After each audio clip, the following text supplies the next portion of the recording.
Wahabisme merupakan sebuah gerakan reformasi dalam Islam yang bermula di Arab Saudi pada abad ke-18 yang didirikan oleh Muhammad bin Abdul Wahab. Gerakan ini menyerukan pemurnian terhadap praktik-praktik Islam dan kembali kepada ajaran-ajaran sesuai dengan Al-Quran dan As-Sunnah secara literal. Pengaruh ajaran Wahabi kemudian menyebar ke berbagai negara, termasuk juga ke Malaysia. Wahabisme mulai dikenali Malaysia pada akhir abad ke-19 hingga awal abad ke-20 melalui kontak perdagangan, pendidikan, dan haji ke Mekah. Pada masa itu banyak muslim dari Nusantara termasuk tanah Melayu melakukan ibadah haji dan berinteraksi dengan ide-ide reformis Wahabi di Mekah. Beberapa ulama yang kembali dari Mekah kemudian memperkenalkan ide-ide reformasi Wahabi di Malaysia.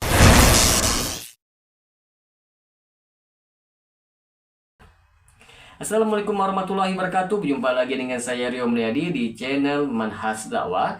Pada episode kali ini kita akan membahas tentang sejarah perkembangan Wahabi di Malaysia. Perlu diketahui bersama teman-teman sekalian bahwa Wahabisme berfokus pada ajaran-ajaran seperti 1. Tauhid, yaitu kepercayaan kepada keesaan Allah semata. Wahabi sangat menekankan konsep tauhid, yaitu keyakinan bahwa hanya Allah yang layak disembah dan segala bentuk ibadah selain kepada Allah adalah syirik. Yang kedua, penolakan terhadap bid'ah. Wahabi menolak segala bentuk inovasi atau bid'ah dalam agama yang tidak didasarkan pada Al-Quran dan As-Sunnah. Hal ini mencakup praktik-praktik budaya atau adat yang tidak memiliki landasan dalam Al-Quran. Yang ketiga, penolakan terhadap syafaat kepada orang yang sudah meninggal. Wahabi sangat keras dalam menolak praktik-praktik yang mereka anggap bisa mengarah pada penyembahan berhala atau meminta syafaat kepada orang-orang yang sudah meninggal. Yang keempat, permurnian ibadah. Mereka mendesak pengikut Islam untuk kembali kepada praktik ibadahnya yang murni seperti yang dilakukan pada masa Nabi Muhammad dan para sahabatnya.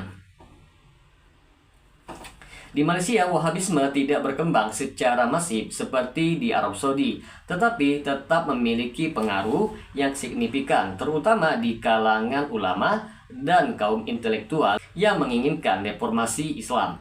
Beberapa faktor yang mendorong penyebaran ajaran Wahabi di Malaysia adalah 1. Pendidikan di Timur Tengah. Banyak mahasiswa Malaysia yang belajar di Timur Tengah, terutama di Arab Saudi dan Mesir, membawa ide-ide Wahabi dan reformis Islam kembali ke tanah air. Kedua, hubungan ekonomi dengan Arab Saudi. Arab Saudi yang merupakan pusat Wahabisme memiliki hubungan ekonomi yang kuat dengan Malaysia, terutama melalui bantuan keuangan untuk pembangunan masjid dan institusi Islam. Hal ini memungkinkan masuknya pengaruh ajaran Wahabisme ke Malaysia. Yang ketiga, penggunaan media. Dengan perkembangan teknologi, ide-ide Wahabi disebarkan melalui media massa dan media sosial, menjangkau masyarakat Muslim Malaysia yang lebih luas. Ajaran Wahabi di Malaysia mendapat respon yang beragam. Beberapa kelompok mendukungnya karena dianggap sebagai upaya pemurnian Islam, sementara yang lain menolaknya dengan alasan bahwa ajaran Wahabi terlalu keras dan tidak sesuai dengan konteks masyarakat Melayu yang lebih moderat dan menggabungkan elemen-elemen tasawuf atau sufisme dalam kehidupan beragama. Penolakan terhadap Wahabi di Malaysia juga sering datang dari kelompok ulama tradisional dan pemerintah. Di Malaysia, Islam Sunni dengan mazhab Syafi'i merupakan mazhab yang dominan dan didukung oleh pemerintah. Wahabi dianggap bisa menimbulkan perpecahan dalam masyarakat Muslim karena pendekatan yang ketat dan kurang fleksibel terhadap perbedaan. Pemerintah Malaysia cenderung mengambil sikap tegas terhadap penyebaran Wahabi. Pada beberapa kesempatan, pemerintah telah menyatakan bahwa ajaran Wahabi tidak sesuai dengan konteks Islam di Malaysia yang moderat dan mengedepankan toleransi. Beberapa negara bagian seperti Perlis cenderung lebih menerima ajaran Wahabi, sementara negara-negara bagian lainnya seperti Johor dan Selangor lebih tegas dalam menolaknya. Pada tahun 2015, Departemen Kemajuan Islam Malaysia atau JAKIM menyatakan bahwa ajaran Wahabi bisa memicu ekstremisme, meskipun beberapa ulama menentang klaim ini dengan menyatakan bahwa Wahabi tidak mendorong kekerasan. Wahabi mempengaruhi beberapa aspek kehidupan beragama di Malaysia, terutama dalam hal pemurnian ibadah. Beberapa masyarakat mulai lebih kritis terhadap praktik-praktik adat yang dianggap tidak sesuai dengan ajaran Islam. Selain itu, beberapa kelompok yang terinspirasi oleh Wahabi seringkali berusaha untuk menghapuskan elemen-elemen budaya lokal dari praktek keagamaan. Namun, pengaruh Wahabi di Malaysia tetap terbatas karena mayoritas masyarakat Muslim di negara ini masih menganut Islam Asy'ari, mazhab Syafi'i yang moderat. Kebanyakan ulama dan cendekiawan Malaysia juga menekankan pentingnya keseimbangan antara menjaga tradisi dan melakukan reformasi dalam praktik agama. Berbeda dengan yang lain, negeri Perlis dikenal sebagai salah satu wilayah di Malaysia yang terbuka terhadap beberapa elemen dari ajaran Wahabi. Pada awal tahun 1980-an, Perlis mulai menerapkan pemikiran yang cenderung dekat dengan manhaj Salafi Wahabi yang dipengaruhi oleh ulama-ulama yang belajar di Timur Tengah. Pendekatan ini mengutamakan pemurnian ajaran Islam dengan kembali kepada Al-Quran dan hadis, serta menolak praktek-praktek yang dianggap bid'ah, yaitu inovasi di dalam agama. Berbeda dengan mayoritas negara lain di Malaysia, Perlis secara terbuka mengadopsi beberapa elemen ajaran yang sering dikaitkan dengan Wahabisme. Majelis Fatwa Negeri Perlis telah mengeluarkan beberapa keputusan yang memengaruhi praktik Islam di negeri tersebut. Di antaranya ialah 1. Menolak amalan tahlil dan kenduri arwah. Amalan tahlil yaitu pembacaan doa bersama untuk orang yang sudah meninggal, dan kenduri arwah, jamuan doa untuk orang meninggal yang merupakan tradisi Melayu Islam, dianggap sebagai bid'ah oleh ulama-ulama yang mendukung manhaj Salafi Wahabi. Oleh karena itu, negeri Perlis menolak amalan ini dalam keputusan fatwanya. Yang kedua, penekanan kepada sunnah dan menolak bid'ah. Perlis mendorong penerapan ajaran Islam yang dianggap lebih murni dan otentik sesuai dengan pemahaman ulama salaf, yaitu generasi awal Islam.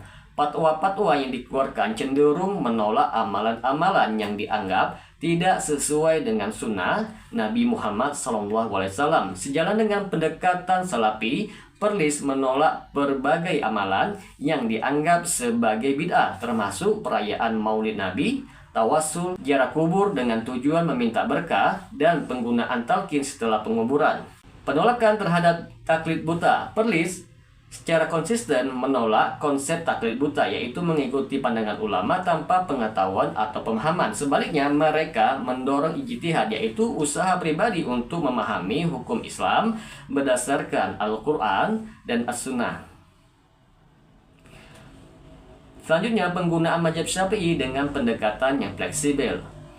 Meskipun mazhab Syafi'i adalah mazhab yang resmi di Malaysia, Perlis mengambil pendekatan yang lebih terbuka dalam penggunaan mazhab ini. Mereka cenderung menerapkan pandangan yang paling dekat dengan sumber Al-Quran dan hadis, meskipun kadang-kadang berlawanan dengan mazhab Syafi'i jika dianggap lebih otentik. Negeri Perlis juga cenderung mengadopsi pendekatan fikih yang lebih terbuka dan tidak terikat pada satu mazhab tertentu. Fatwa di Perlis kerap merujuk langsung kepada Al-Quran dan hadis serta pemahaman ulama salaf.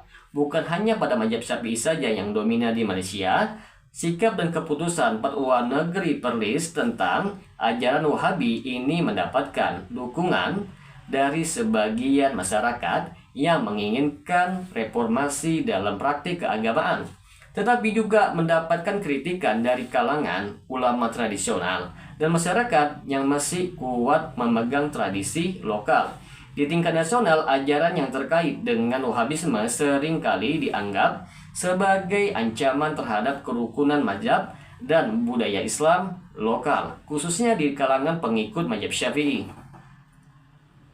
Meskipun Negeri Perlis memiliki fatwa yang lebih dekat dengan manhaj Salafi Wahabi, secara nasional Majelis Fatwa Kebangsaan Malaysia pada beberapa kesempatan telah mengeluarkan peringatan terhadap ajaran Wahabi. Mereka menyatakan bahwa ajaran ini jika tidak dipahami dengan baik bisa menimbulkan perpecahan di kalangan umat Islam di Malaysia. Namun perlu dicatat teman-teman sekalian bahwa Majelis Fatwa Kebangsaan juga secara tidak resmi mengharamkan Wahabisme, melainkan memperingatkan bahayanya jika disalahgunakan.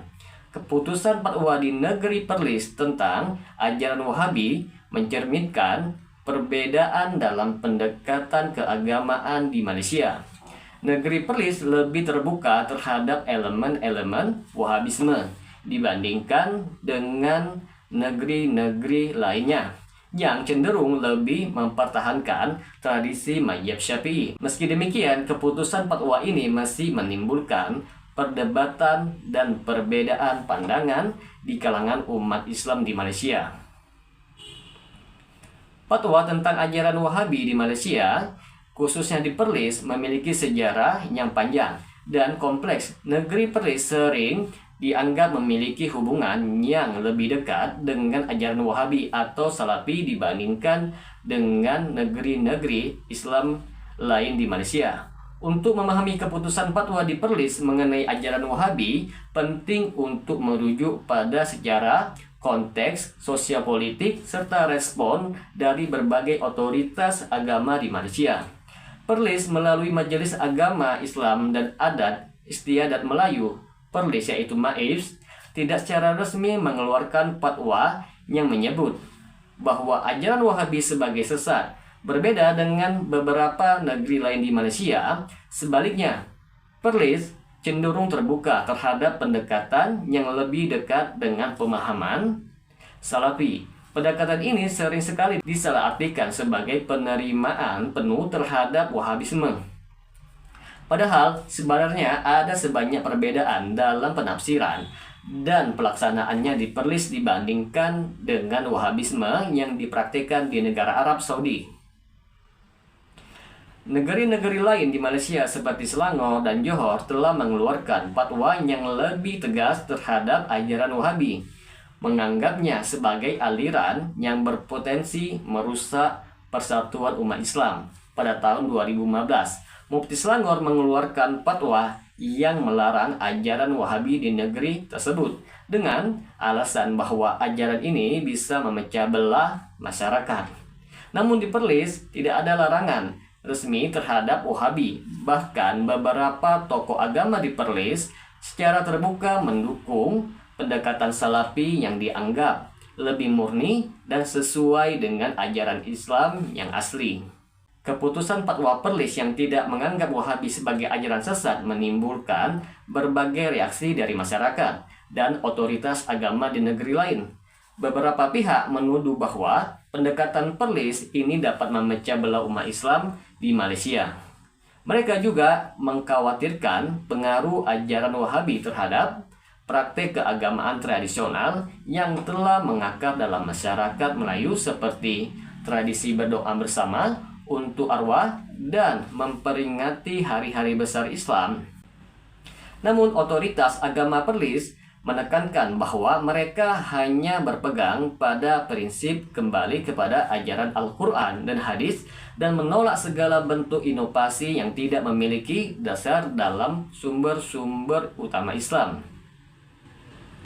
Kesimpulannya di sini teman-teman sekalian, Wahabisme di Malaysia adalah sebuah fenomena yang menarik di mana ajaran tersebut berkembang dalam konteks sosial dan budaya yang berbeda dengan asal-usulnya di Arab Saudi.